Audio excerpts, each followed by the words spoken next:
Hello and welcome to Fireside Fairytales. My name is Rory, and if you've never been here before, welcome to Varietal Literature's YouTube page, which is a cozy little corner of the internet for people who love narrative, like me. And what we're going to talk about today is Regine Normann, who is a Norwegian author born in the 19th century, who died in the 20th century, so right over the break there. Was a school teacher, and she's sort of the last great folklorist. I'm going to clarify what I mean by that, because I don't mean like an academic folklorist, in a moment. And we're going to read two stories from a book. We've read them before, and they've always been very popular because they are superbly written. If you don't want to hear anything about Regine Normann and you just want to get to a story, down in the description below there will be timestamps, so long as you're not watching this live, of course, because it hasn't happened yet. And if you are watching it live, well, then there's a little crop of potatoes growing in the live chat right now, where I can see Jum Store, Tammy Morelli, GS Uncle Kitty, perhaps a few more out there lurking, discussing their day and week and indeed the upcoming stories. I hope everyone's doing well tonight. I do see that Tammy's still has some medical stuff with her joints, unfortunately, joints and tissues. And I'm sorry to hear that, because that is miserable. Soft tissue injuries, man, they just linger. But yeah, it's good to see you folks if you're lurking or otherwise. If you want to join in that live chat, you're welcome to do so. If you want to linger, that's fine as well. What we're going to do here tonight is we are going to read, well, folklore in a sense. So the subject tonight is Regine Normann. Now, we've read from her book Ringelihorn tonight. In the past, I've read a few stories. I still haven't finished the whole book, and we won't have finished it by tonight. But we're going to be reading the namesake tale, Ringelihorn. But I said at least currently in the title of the video, Regine Normann, the last great folklorist, which is a controversial statement. But not as controversial as you might think. But let me first of all clarify something. Folklorist is probably not the right word, and I do apologize if that title misled you. I don't mean folklorist in the sense of like the Grimm brothers. It's more like I simply wasn't sure how to say it in that small of a window to get the impression across to you as an audience, so I'm going to take a moment now to clarify. Regine Normann is technically mostly an author of original tales, not collected old tales. But that is also a misleading way to characterize her. She is an author, though, to be clear. She wrote several original books, most of which I have not read because either I can't find them in English or they haven't been released in English. She is also but she is also a folklorist in the sense you probably thought when you saw that title, in that she did publish collections of actual folklore from her countryside. However, today, the book we're reading from, Ringelihorn, is technically a collection of original short stories from Regina. And as Regina tells it, she heard tales, not these tales, but she heard tales as a child from travelers that came through her family's farm in Norway in the 19th century, as often stories traveled. And as a consequence, she received folklore in a way that almost no one did even in her time. Like, it was a dying off way to receive stories, and it is pretty much fully dead by this point in history, but it was starting to linger away in her time as well. But that still makes her a rare sort of writer who received a lot of stories as a child through travelers bringing oral storytelling. Anyways, coming into the 20th century, what she did with that experience is essentially started writing her own folklore. A blend of stories she'd heard out on the farm and her own ideas and her own tales. And this is what I mean when I say Regina is the last great folklorist. She is, in that sense, kind of a proper bard. of an old order that we don't see anymore. I don't know if we will ever have another author like this who can really do that, because in this era, stories simply function differently in culture. But I am delighted that we still have her words. And so fundamentally, when I say she's the last great folklorist, what I mean is she's the last person to really create folklore stories that feel genuine, that have the right kind of style and vibe and history and culture that you would need to create original stories in that folklore tradition. She's sort of the last great oral storyteller, even though it was all written, if you want. I don't know if that makes sense. It's probably a very confusing way to characterize it. But what it does mean is that the stories we're going to read tonight will pretty much feel like original folklore, because in some senses they are. They're inspired by her hearing of original tales from her own traditions in Norway. But they are distinctly her tales, not just a collection and not fully original authored tales. And that's very unique. On top of that, she's just a very good storyteller in that way that she was I mentioned a teacher, in that way that you can really only be if you have had to tell stories to a crowd of kids. Anyways, the tale tonight that we're going to focus on, if we have time, there's a second shorter one I'll read too, is the namesake of the whole book, which is Ringelihorn. It's translated, unsurprisingly, by the man who introduced me to Regine Normann, Simon Roy Hughes, a contemporary translator who you should support. I've mentioned him here many times, and we will mention him here many more times. He primarily spends his time translating Asbjornsen and Moe, and he recently just released a whole collection. I will have links to where you can support him down in the description below when the video is no longer live. You can buy this book at that link as well. Ringelihorn, really excellent stories. Jumpstore says, Rory, did you see Max Miller's new episode of the 4,000-year-old Mesopotamian dessert? The thing that stood out for me about that episode is what a fantastic story they were managed to pull out of such odd evidence. Just this bitter relationship of you're not as good as your brother, and I don't know. It felt like a plot to some sort of Hollywood movie, but it was apparently history.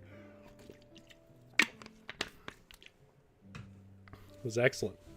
As always, Max Miller is great. All right. Oh, Lizzie Rose, good to see you. Well, that's enough of me talking, I think. Let's get on to the tale. This is a longer tale, not super long, but longer than some of the ones I tell. And if we have enough time, I will read another tale from the same book.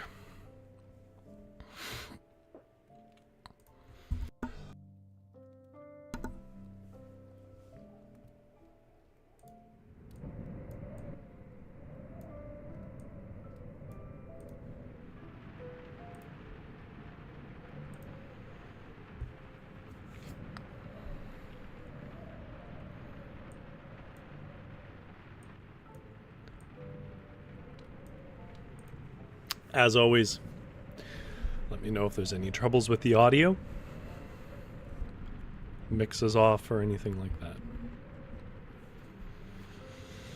Our first tale tonight, potentially our only one, we'll see how the time goes, is called Ringelihorn, and it comes to us from a book called, you guessed it, Ringelihorn, which is written by Regine Normann and originally in Norwegian.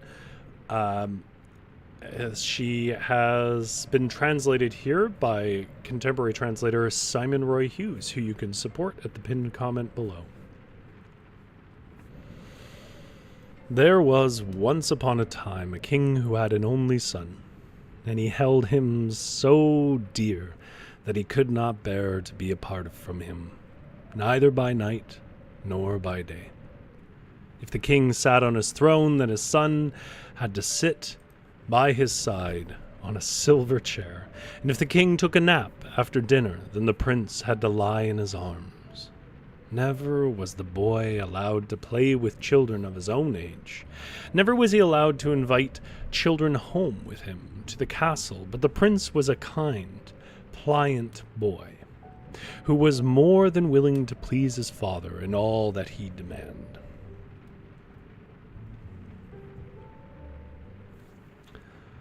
He had no mother. She had disappeared, as if sunken into the earth. And on the very day the prince was christened, and not a living soul could conceive of nor understand what had become of her. The king went out of his mind in grief when it happened. He sent the servants out into the big wide world to look for her.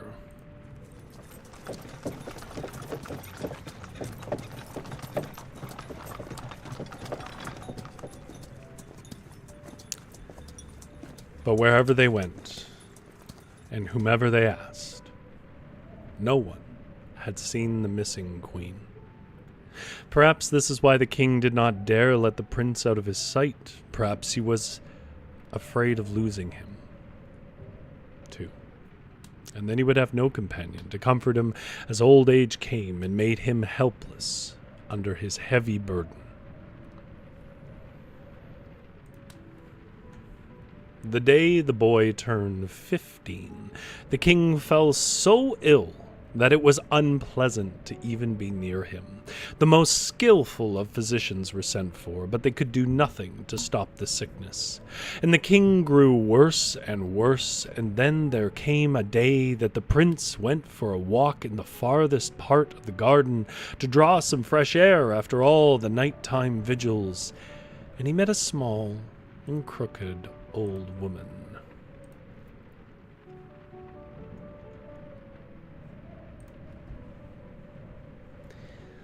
"Good day," the woman greeted him, curtsying so deeply that the edge of her skirt swept the gravel.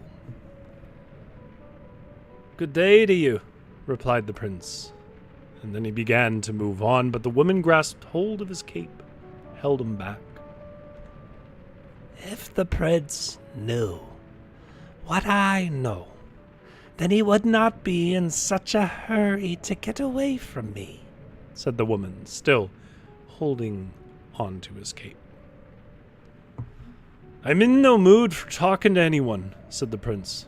"My father, the king, lies in great distress. Through the wisest physicians in the 7 kingdoms are with him. Yet not one of them knows how to alleviate his suffering, far less how to make him well. So what is it that you have on your heart that you must tell me?"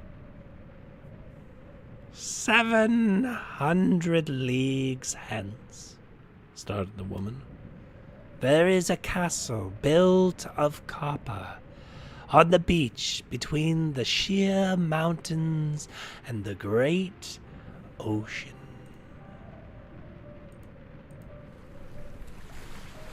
And in the largest hall in the castle walks a black cat, dragging along a chain of gold. And on its left ear, the cat has a silver hair, a golden hair, and a white hair. And these hairs you must lay on your father's boil, and at the same time you lay the hairs there, you should cut a notch in the cat's ear, and drip 3 drops of blood on the wound, and then his sickness shall leave him. But a terrible giant owns the castle, so you must go carefully. And remember before all things to unhook the chain from the cat before you take it with you. Oh, if you forget this, terrible things shall befall you." "Tell me the way to the castle," said the prince. "And even if it were 700 times 700 leagues, I would manage to ride all the way there and back and bring a cure for me for the king." Here with me, rather. It lays west. The way lies west, always to the west, said the woman, and gone was she. The king was not much pleased when the prince told him what she had said. He had only one son, and it was reasonable to think that the sickness would do away with the king before the prince returned anyways. But the prince begged to fetch this cat. He pleaded for so long that the king finally gave in. He said farewell to everybody at the castle, asked the king to be of good courage, and rode off on the best horse in the king's stable.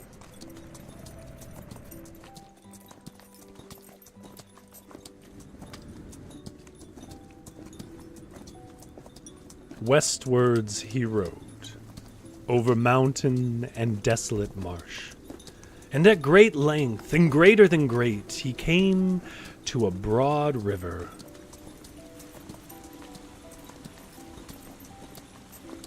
But by then both horse and rider were so tired and exhausted that they were ready to collapse.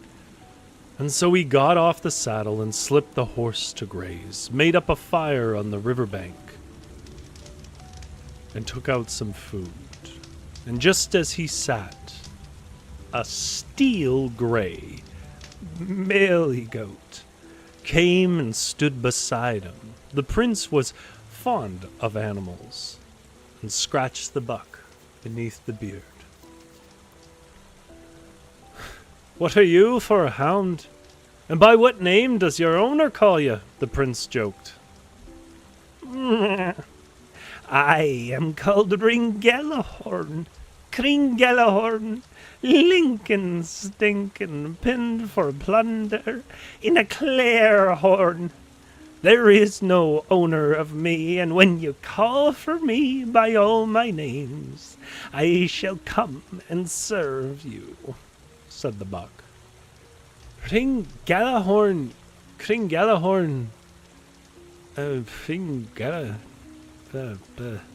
tried the prince, getting no further. "I don't expect you to know it all at once, but you should practice so that you know it. If you get in any trouble, you need to call me," said the buck. "For now you may get up on my back, and I shall carry you to the Copper Castle." Well, the prince, for one, was the one who was happy. He stroked and patted his horse farewell, admonished it to run back to the castle, and then he put out the fire, took his knapsack, and straddled the buck's back. And off they went, more quickly than the birds flew, and before the sun climbed over the sea, they arrived at the Copper Castle, and it lay on a narrow strip of land between the sheer mountain and indeed the open sea. And it glittered, and its windows burned, reflecting the red of morning, and the sea beyond the beach was red like blood. "I will graze here, amidst the birch scrub will you fetch the cat. But be quick, so that we can reach the king before it's too late," said the buck. And the outer door stood open, and so the king's son went in, and every step he took echoed. But that was the only sound he heard. There was no sign of life, neither human nor animal.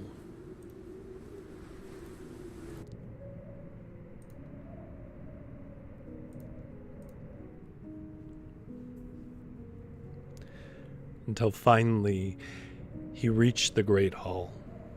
It was desolate and empty, but in the middle of the floor was a black cat that dragged along a gold chain behind it. So the prince went straight up to the cat, which raised itself up on 2 legs and stretched its 4 paws before him. On the tip of its left ear it had indeed a silver hair, a golden hair, and a white hair, and the prince was so heartily glad that he forgot, of course, what that woman had said, and he just lifted the cat up into his arms without unhooking the gold chain. Immediately, one of the walls in the hall collapsed from top to bottom,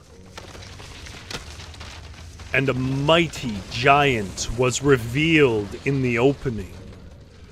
"Who is it who enters uninvited into my castle and steals my cat?" he shrieked. "I do," the prince replied. And then he just told all about the king, his father, who was sick, going to death, and could not be made well until the 3 hairs and the 3 drops of warm blood from the cat. Perhaps he was nervous, trying to reason with a giant. "It is the same to me, whether your father lives or dies," growled the giant. "But you may not have the cat unless you bring the princess of Hilderland to me." And with that, the giant pulled the gold chain and dragged the cat to him.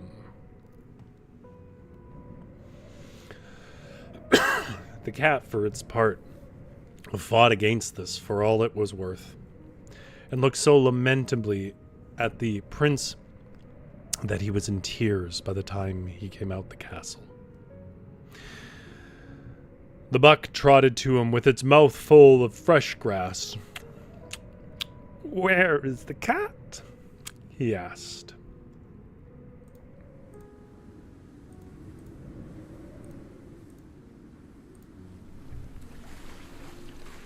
And the prince told him the truth, that he had forgotten to unhook the gold chain before he lifted the cat up, and that the giant had come and was angry and demanded the princess of Hilderland in exchange for the back cat. But the prince would never make it to Hilderland in this life, so he might as well just give up. "Do not be sad," the buck comforted him. "If I have helped you this far, I can help you a little farther. Get up on my back again, and we shall leave immediately.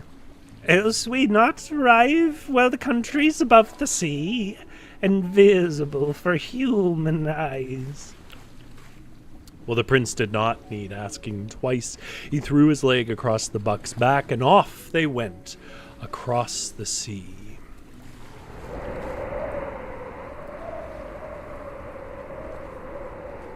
And all day he rowed, and when the evening began to fall, he caught sight of a beautiful country that lay floating upon the water, as if it were a boat. "This is where we are headed," said the buck. "Now, ask me my name, so that you know it completely in case you get into trouble and need to call for me." "What are you called?" asked the princess. "I am called Ringelihorn, Kringelihorn, Lincoln Stinkin' Pin for plunder in a clear horn," said the buck. And immediately they made the shore, and the prince dismounted. He was weary and thirsty after the long ride across the open sea, and he picked an apple from a tree that was full of ripe fruit.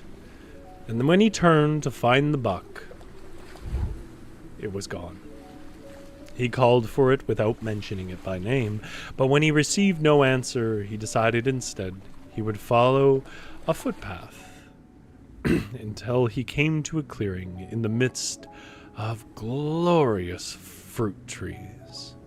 And there, above them all, stood a castle, and a small lake lay before that castle, and a crowd of people stood around that lake.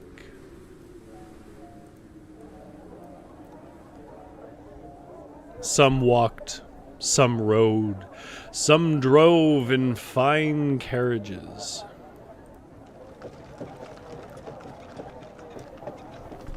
But every one of them was gazing at the lake. Well, the prince mingled with the crowd, and just as he did, the snow-white marble tower, without doors and without windows, rose up from the water, and higher it rose, until it stood there, plain for all to see.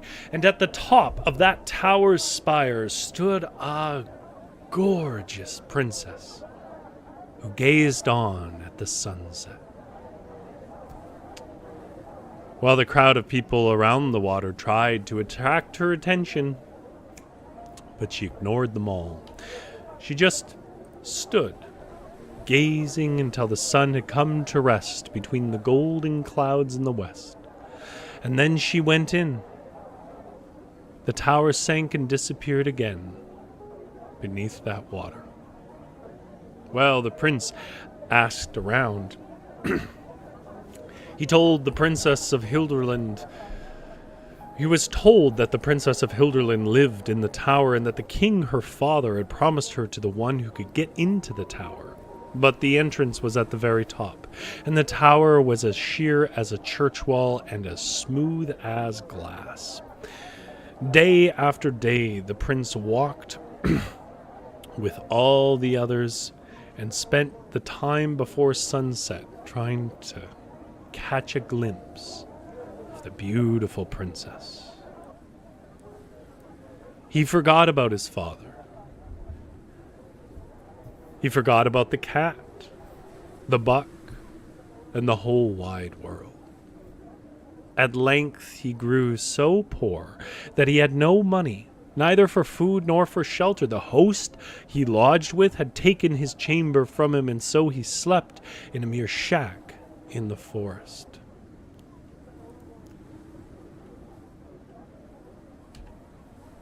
Then one afternoon, as the prince lay on his squalid mattress, suffering from hunger and desperately alone, the daylight shone through a crack in the boards, and in the ray of light he clearly saw the form of a billy goat. "Ringelihorn, Cringelihorn, Lincoln stinkin' pinned for plunder in a clear horn!"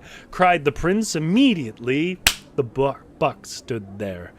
"Oh, get me something to eat, then bring me some armor and a sword, so that I with honor may show myself for the Princess of Hilderland. And for now you shall take me to her," said the prince.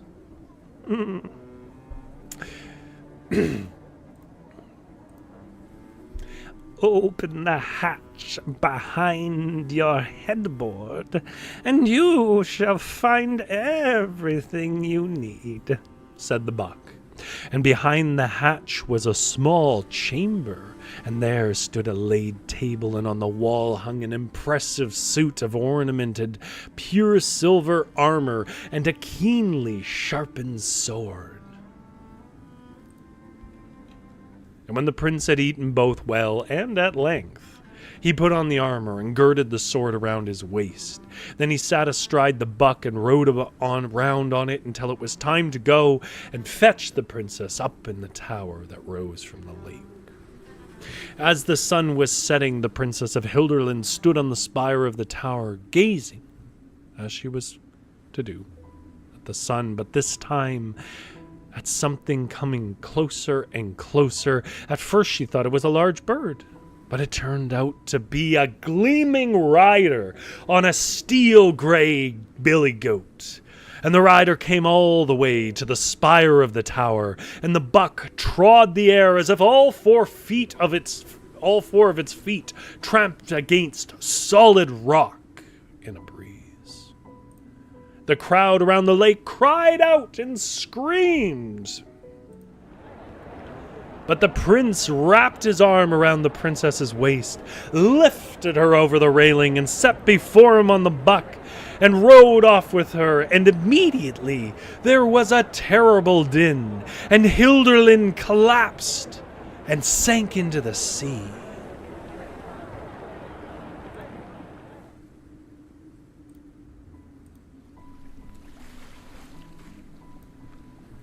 At first, the princess wept salty tears, but after a little while she calmed down, for the prince was a handsome fellow, and the silver armor gleamed and shone out there in the starlight.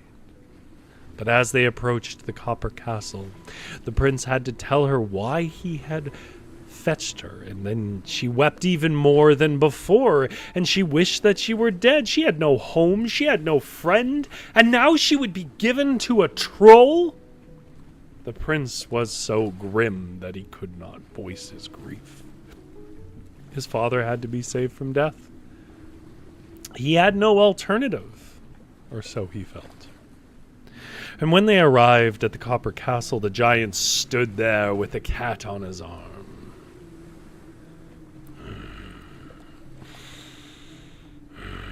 "Come here with my bride," he shrieked. "Give me the cat first," replied the prince, reaching out his hand to receive it. But the giant laughed in derision and grasped for the buck he rode. "You don't think I am so stupid that I would give it to you, do you?" He laughed, holding fast to the buck by its coat. "You miserable traitor!" cried the prince, and he tore his sword from the scabbard and struck so the giant's head rolled across the sandy shore. And at that, the cat jumped up into the princess's lap, and the buck swept on with the rider and his companions. But when they had come so far that the prince caught sight of his father's castle, his heart sank in his chest. From the towers flew black pennants, and the whole town was dressed in black. He rode to the castle courtyard, dismounted, led the buck to the stable, and gave it water and food.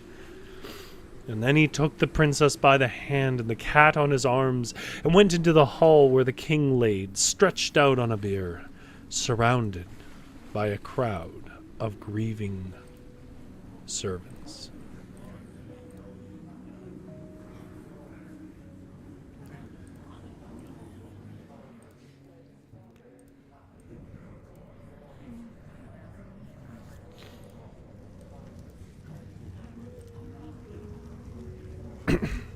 But the cat whispered something to the princess, and she pulled the silver hair, the gold hair, and the white hair from its ear, uncovered the boil on the king's side, laid the hairs on it, and dripped 3 drops of warm blood from the cat's ear onto the sore. Then the king opened his eyes and saw his weeping son and the unfamiliar princess, and behind her stood his own missing queen, just as beautiful and as young as she was on the day he lost her. On the floor lay the empty skin of a cat. There was joy, as you can imagine. The king was well. The queen was returned.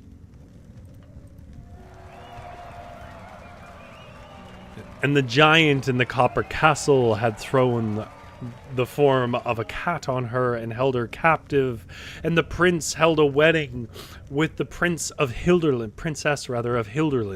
and on their wedding day the bride and bridegroom went down to the stable to thank the buck once more for everything he'd done for them.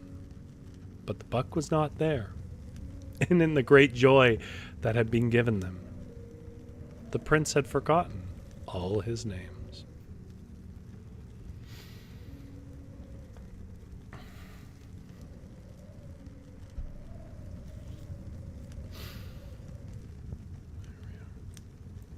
And that is the tale of Ringelihorn. There's a few things that I really like about that story. For one, it's framed as a heroic story, but it is undermined, I think quite intentionally, as being fully heroic. Because it was written by this woman with who had heard a lot of tales and had her own opinions, I think it's quite intentional that the boy, is unreliable and does it goes with the fundamentally cruel assumption that he's going to give up this girl to this giant just to save his dad, who's the only person he knows. Like, it's interesting because it's not in many ways a morally bound tale, the way that a lot of these tales are, where they're trying to use that kid as a symbol of proper action. Rather, it's a very personal and invested character study in this boy who, in the beginning, it makes a specific emphasis that the only person he really knew was his father. That was his whole life, his only friend. And in many ways, the way you could look at the story is as an analysis of how that kind of guides his decision making and makes him ultimately a bit unprepared for the world. The first time he really sees a beautiful woman, he just forgets all his responsibilities and hangs out on this island for God knows how long. He is in many ways an emotionally stunted kid, which is so interesting to take a tale of a heroic knight, but to realistically tell him as an emotionally stunted kid. I mean, he does, he's happy in the end, but he certainly isn't able to do that on his own, per se, as he makes many mistakes that aren't really, emphasized or focused on, but...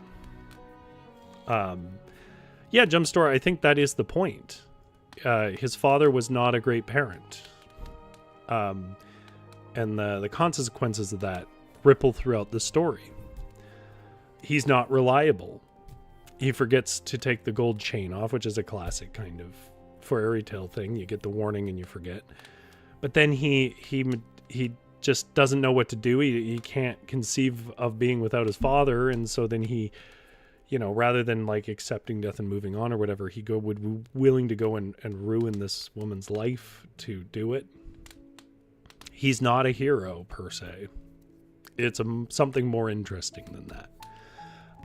And one other thing that I like, which is frankly just showing off on her part, is the lack of... this sounds like a bad thing, but it's a thing that I really do praise in this style of writing. The lack of explanation about what the situation that this girl was in is.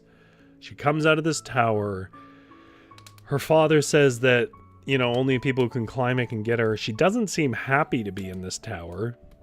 She stares forlornly off into the sunset. But then when she's taken away, the whole city and everyone she knows is lost.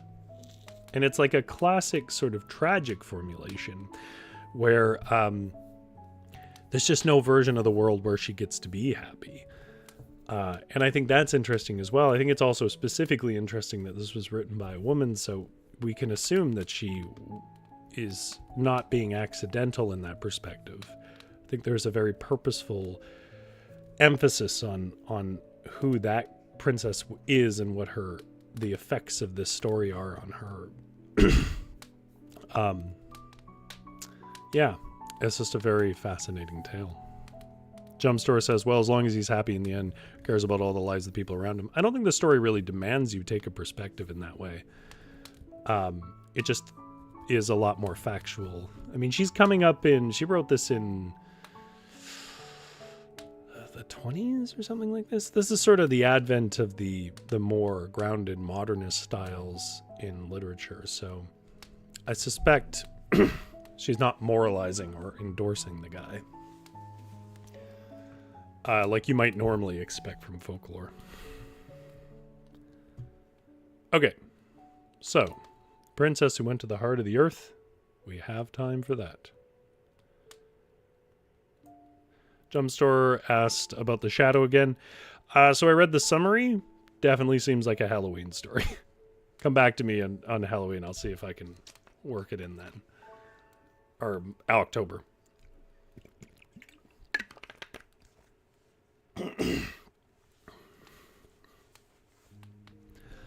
Okay.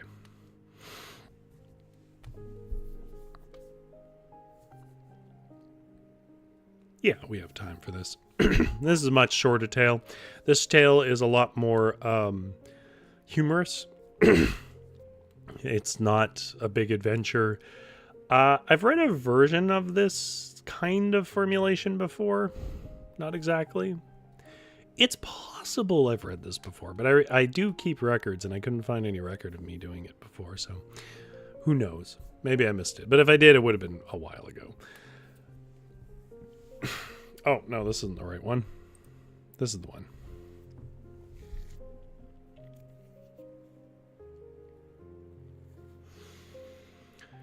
Our last story of the night is called The Woman Who Understood Not to Moderate.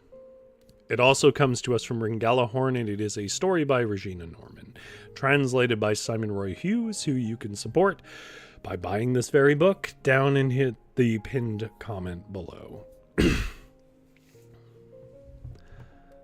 There was once upon a time a couple of old folks who lived quite remotely in a simple little cabin down by the fjord. Their children had gone out into the world as soon as they were old enough to provide for themselves, and so the old folks had no one to depend on in their old age.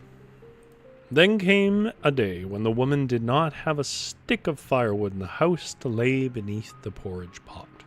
She complained, and she misbehaved, and she scolded her husband for not bringing in some wood before the basket was empty. To end her nagging, he took the rope down from the hook, and with his walking stick he made his way to the forest to bring back a bundle of wind-fallen firewood. Crooked and short-sighted as he was, he found what he was after, and he made a respectable bundle of dry sticks and rolls of birch bark that had been left by the woodcutters. But when the time came to put the bundle on his back, his strength was insufficient for such a weight, and reluctantly he drew out stick after stick to make the bundle light enough. And as he stood there fiddling and pulling, a blue-dressed fellow came past. He stopped and greeted him warmly, but the man could not remember having seen him before. "You don't recognize me, do you?" said the stranger. "But we are neighbors, and I live beneath the earth, where you live upon it. And both my wife and I are grateful for you for taking the few steps around the corner of the house, instead of throwing your water out from the threshold. Obey my advice now, and let the bundle lie where it lies, and while you walk along the narrow cattle path that you see close to now where you stand, when you have walked a while you will come to a green, grassy bank, and a great birch grows in the middle of it. And by its roots there is a spring. Lie down on all fours and drink the water with your mouth, not your hand. And with each slurp you swallow, you grow a year younger." And with that, the stranger circled the trees, and the man stared at the empty place where he'd been. He did not know whether he was awake or dreaming. But he dropped the bundle and began walking along the path until he came to the grassy bank. He found the spring and laid himself down and drank the water with his mouth. And he counted the slurps until he reached down around 30 years old.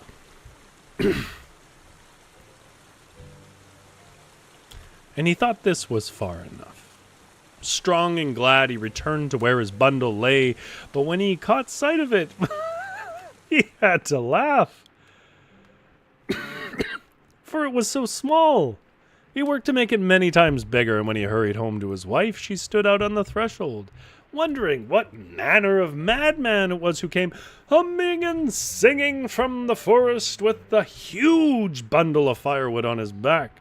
But when she understood that it was her husband who'd become young merely by drinking from the wondrous spring, she left everything and set off to drink herself young again too. And her husband began to decorate the cabin for a feast. He garlanded fresh spruce above the threshold and swept the farmyard clean of dust and dirt, and then he laid out the best food and drink he could find, for now he and his wife would celebrate the strength and vitality that they'd been given a second time. But the day drew on and drew to a close, and when it began to lighten the next day, she still had not come. He went off to look for her, and by the spring beneath the birch toddled a 2-year-old girl who reached out both arms towards him and cried, "Papa! Papa!" It was his wife, who had drunk and had not understood to moderate. "You nuisance walking there," cried the man. "Could you not have taken 2 slurps more so that you were an unborn infant?" And that's the end of that story.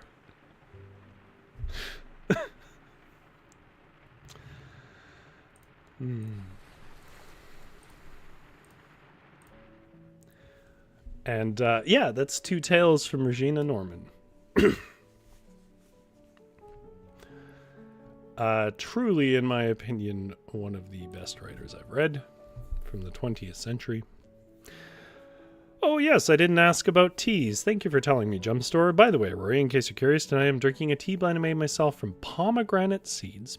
Do the seeds still have the sourness of pomegranate, or were they just floral? A green tea and spearmint with a touch of honey. Tammy says, great stories tonight, Rory, and the voices were wonderful. I hope everyone had a good night and sweet dreams, all my peeps. I hope that your body stops being an enemy, Tammy. Jumpstore, I'm drinking it hot, but it works well as nice tea. Well, it sounds lovely. GS says, love them. I like her tales. Yeah, it's hard to explain. Like, she's certainly not the only person in the Pantheon, especially at her time, who was trying to write folkloric fairy tale styles, but with like modern knowledge around storytelling and techniques. But she's the one who did the best at it that I've seen from my experience. I mean, obviously there are other traditions out there. There might even be people still telling original folklore or their own renditions of it to this day, and they're just not doing it in a language I speak or an area that I've focused on. But for my experiences, for the people that I've read, there is this indescribable essence to a folklore story that she captures. And yet, it still represents a growth in storytelling in that they function more as character studies, which is a very 20th century thing, than they do as just morality tales or adventures like old folklore did. And in that cross-section, man, does she make a good story. I do recommend Ringelihorn, genuinely. And the best translation, and potentially only translation, I actually don't know, I think it is the only translation, is Simon Roy Hughes, who you can support down in the description below. Or not, well, he is in the description as well, but in a pinned comment below when this video is no longer live. And hey, buy the book. He self-publishes. It's not going to anybody but him, and he puts all the work in himself. Excellent translator. Uncle Kitty says, I believe I shall drink with my nose. You can make your own Alice in Wonderland style rendition of what happens when you do that. Not using your hands. I mean, I added the not using your hands just to clarify, but Jumpstore says, I guess it's not suggesting an enema of it. A fountain of youth enema, yeah. Yeah. Anyhow, I will eventually get through all the stories in Ringelihorn, and then I will be very sad because there aren't a lot of them. But for now, there's still some left. And next week, I'm not too sure what I'll be doing, but I might be doing more Norwegian tales. So if you like this, consider subscribing or at least liking the video. Let Google know to let you know when I do stuff. And to answer the age-old question, Rory, are you going to do the varietal show again this Thursday? I'm not going to do it now because, as I said, the first 2 weeks of April, I can't do any shows. I don't think. I don't think. I don't know for sure. So it'd be weird to start and then have to stop it again and then start and whatever else. But it is also just energy dependent. I haven't given up on the tabletop RPG scene, though. Anyhow, and whether you're lurking or in the chat, thank you very much for joining in for tonight's readings. I'll keep the fire going. You have yourself a good sleep.